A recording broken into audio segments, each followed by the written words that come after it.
when we're right at the beginning, whether that's a new career, a hobby, an activity, or something we're trying to learn. Inevitably, we look at the people at the top of their game and wonder how it's possible that they achieved such greatness. It seems practically impossible as we gaze at these icons to understand how someone could ever reach such dizzying heights in that field. We tell ourselves, well, surely that person was born with that talent. They were born with that ability. Surely it's not something that can be achieved. It must be divinely gifted. With trading and investing, this seems to be amplified even more because the markets can be brutal and it can feel like you're just not getting it right time and time again. And yet, you look at the people who have achieved what you want to achieve and they're enjoying the fruits of their labor. And there seems to be this huge gulf between the ordinary people and those who finally made it. But the truth is this, they all had to start somewhere.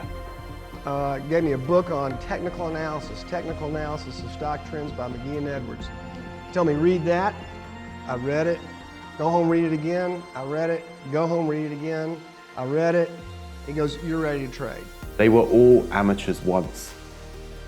I spent a lot of time at Baker Library just trying to learn about finance. They all had their struggles and their mistakes. I had two phenomenal learning periods where I lost everything. Like I had $10,000 and went down to zero. And then I made back like $20,000 and then went down to zero. And I remember... Are you just using these low numbers so we can understand? No. This is when you're 22 years of age and it's 1978 or 9. That's just, a gargantuan amount of money. I've made lots of mistakes, Dave. That's part of the game. I mean, there is no way in the investment business, somebody says to you they never made a mistake, check them out. They all had their moments where they felt overwhelmed. I had to let go people who I loved. This is 8 years after I started Bridgewater. Wow. I was so broke that I had to borrow $4,000 from my dad in order to pay for my family bills. They had the same doubters and critics that you're going to see on your way as well.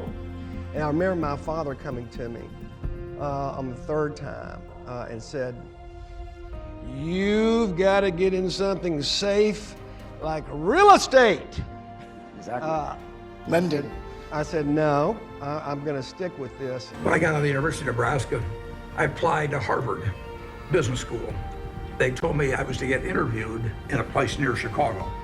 I got there and he interviewed me for about 10 minutes. And he said, forget it, you're not going to Harvard. They had the times when everything felt like it was going wrong and they just couldn't get anything right and they thought to themselves, maybe enough is enough. One day you walk in and you think you're a genius. Oh, my positions are in my way. Look, and the next day you walk in and they're against you and you feel you're a dope. How could I have done what I did and so on? But the difference, the thing that really separated the greats from the goods, the greats from the not so greats, and the people that gave up at the first obstacle, the difference is that they were able to embrace the failures and learn. If anyone told you that this is going to be easy, they were just being kind to you. Nothing with such great rewards, nothing with such self-fulfillment, nothing with such great potential comes without a struggle, without passion, and without the need for pure dedication.